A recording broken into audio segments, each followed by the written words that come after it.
नमस्कार भक्तजनों, स्वागत है आपका हमारे चैनल कान्हा की दासी पर। आज हम बात करेंगे एक बहुत ही पवित्र और महत्वपूर्ण दिन के बारे में, जिसे हम सर्वपितृ अमावस्या या पितरों की अमावस्या कहते हैं। ये दिन हमारे जीवन में केवल धार्मिक दृष्टि से ही नहीं, बल्कि आध्यात्मिक और मानसिक दृष्टि से भी बेहद महत्वपूर्ण है। भक्तजनों, हम जानते हैं कि हमारे पूर्वजों की आत्मा हमारे जीवन में हमेशा किसी न किसी रूप से जुड़ी रहती है। अगर हमारे घर या परिवार में किसी कारणवश पितृदोष उत्पन्न हो जाए, तो ये हमारे जीवन में कई तरह की समस्याओं का कारण बन सकता है। ये दोष कभी-कभी स्वास्थ्य संबंधी परेशानियों के रूप में, कभी मानसिक तनाव के रूप में, कभी परिवार में कलह और संपत्ति से जुड़ी परेशानियों के रूप में प्रकट होता है। ऐसे में पितरों की शांति और उनकी आत्मा की तृप्ति के लिए दिन बेहद महत्वपूर्ण माना गया है। सर्वपितृ अमावस्या के दिन सबसे महत्वपूर्ण कार्य है शिवलिंग की पूजा। भक्तों, शिवलिंग हमारे पितरों की शांति और मोक्ष का प्रतीक है। शास्त्रों में लिखा गया है कि शिवलिंग पर विशेष वस्तुओं का अर्पण करने से पितृ आत्माएं प्रसन्न होती हैं और घर में सकारात्मक ऊर्जा का संचार होता है। इसलिए इस दिन पूजा करते समय श्रद्धा और भक्ति का भाव रखना बहुत जरूरी है। सबसे पहले बात करते हैं कि इस दिन पूजा के लिए हमें क्या तैयारी करनी चाहिए। सबसे पहले अपने घर को पूरी तरह स्वच्छ करें। स्वच्छता का महत्व सिर्फ धार्मिक नहीं, बल्कि मानसिक और आध्यात्मिक दृष्टि से भी बहुत महत्वपूर्ण है। घर की सफाई से न केवल वातावरण शुद्ध होता है, बल्कि हमारी ऊर्जा भी सकारात्मक दिशा में बहती है। पूजा स्थल पर साफ कपड़े बिछाएं और उसके ऊपर शिवलिंग स्थापित करें। अगर आपके पास नंदी की मूर्ति है, तो उसका उपयोग भी किया जा सकता है, या साधारण पीठ पर शिवलिंग रखकर पूजा की जा सकती है। अब बात करते हैं पूजा में इस्तेमाल होने वाली वस्तुओं की। भक्तों, सबसे पहले कच्चा दूध अर्पित किया जाता है। दूध पवित्रता और तृप्ति का प्रतीक है। इसे धीरे धीरे चढ़ाते हुए मन में ये संकल्प करें कि ये अर्पण आपके पितरों की शांति और संतुष्टि के लिए। दूध चढ़ाने के बाद गंगा जल से शिवलिंग का अभिषेक करें। गंगा जल न केवल शिवलिंग को शुद्ध करता है, बल्कि पितृ आत्माओं की शांति में भी सहायक होता है। इसके बाद आता है काला तिल। तिल पितृ तर्पण का मुख्य साधन है। इसे पानी में मिलाकर शिवलिंग के पास अर्पित करें।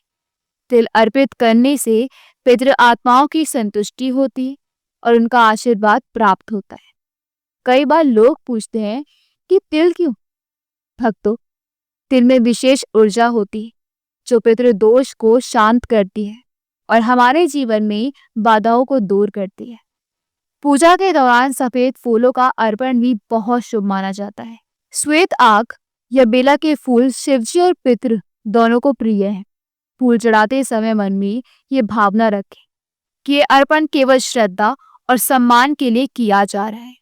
यहाँ एक छोटी सी बात याद रखें, फूल चुनते समय हमेशा ताजे फूल ही प्रयोग करें। ताजे फूलों से पूजा अधिक प्रभावी होती है और ऊर्जा का प्रभाव बढ़ता है। इसके बाद चंदन का लेप करें। चंदन शांति और सकारात्मक ऊर्जा का प्रतीक है। शिवलिंग पर चंदन का लेप लगाने से न केवल शिवजी प्रसन्न होते हैं, बल्कि पितृ दोष भी शांत होता है। आप देखेंगे कि चंदन का सुगंध वातावरण को बहुत ही पवित्र बना देता है और मन को स्थिर करता है। फिर आता है कच्चा शहद। शहद जीवन में मिठास और वंश में वृद्धि का प्रतीक माना गया है। इसे पूरी श्रद्धा और सच्चे मन से शिवलिंग पर अर्पित करें।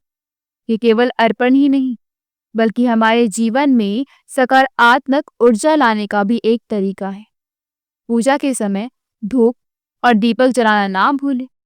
ये ना केवल वातावरण को पवित्र करता है, बल्कि पितृ आत्माओं के लिए मार्गदर्शन और शांति का प्रतीक भी है।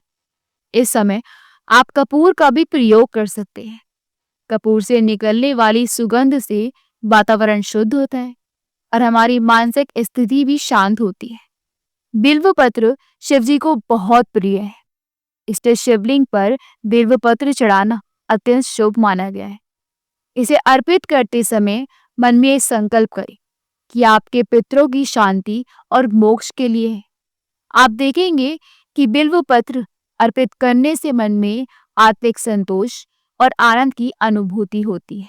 पूजा में मौसमी फल जैसे केला, नारियल, अमरूद आदि अर्पित करना भी बहुत शुभ माना गया है। ये पारंपरिक रूप से पितृ आत्माओं की तृप्ति और आशीर्वाद प्राप्त करने का तरीका है। फल अर्पित करते समय आप मन में ये संकल्प करें कि आपके पूर्वजों की आत्मा को तृप्ति और शांति प्रदान करें। शास्त्रों में कहा गया है कि 7 अनाज यानी गेहूं, चावल, जौ, तिल, मूंग, चना और उड़द को मिलाकर शिवलिंग के पास अर्पित करने से पितृदोष शांति प्राप्त होता है। इसे सप्त धान्य कहा जाता है। आप इन अनाजों को पानी में मिलाकर अर्पित कर सकते हैं। ये 7 अनाज पितरों को अत्यंत प्रिय है और उनके आशीर्वाद का मार्ग खोलते हैं। पूजा के समय संकल्प लेना बहुत जरूरी है।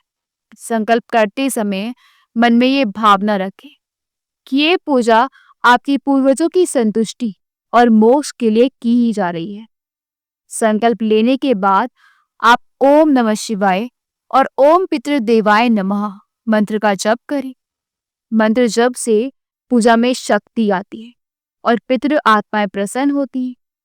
पूजा पूरी करने के बाद पितृ तर्पण करें।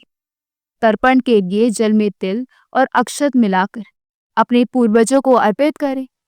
इस समय ये भावना रखें कि ये तर्पण आपके पितरों की आत्मा की शांति और मोक्ष के लिए है।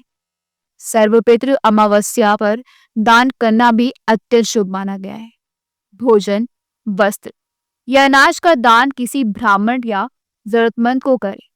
दान से पितृदोष शांति पाता है और जीवन में सुख शांति आती है। भक्तजनों, इस दिन की पूजा से घर परिवार में सकारात्मक ऊर्जा का संचार होता है। व्यक्ति के जीवन में स्वास्थ्य, संपत्ति, मानसिक शांति और वैवाहिक जीवन में समृद्धि आती है। पुराने कष्ट दूर होते हैं और भविष्य में आने वाली समस्याओं से भी बचाव होता है। इस दिन की पूजा केवल पितृदोष को शांत करने का उपाय नहीं है, बल्कि ये अपने पूर्वजों के प्रति श्रद्धा, सम्मान और प्रेम व्यक्त करने का अवसर भी है। इससे व्यक्ति का मन शांत होता है और जीवन में सकारात्मक ऊर्जा का प्रभाव होता है। अगर आप अपने जीवन में सुख, शांति, समृद्धि और पितृदोष से मुक्ति चाहते हैं तो सर्वपितृ अमावस्या पर शिवलिंग पूजा और पितृ तर्पण अवश्य करें। अपने पूर्वजों की आत्मा की शांति के लिए इस दिन की महत्वता को समझें और इसे श्रद्धा भाव से संपन्न करें। भक्तों, ये दिन ना केवल धार्मिक दृष्टि से महत्वपूर्ण है, बल्कि ये हमें आध्यात्मिक और मानसिक संतुलन भी प्रदान करता है। पूजा के बाद थोड़ी देर ध्यान करना ना भूलें। अपने पूर्वजों को याद करें और उनके आशीर्वाद के लिए मन में प्रार्थना करें।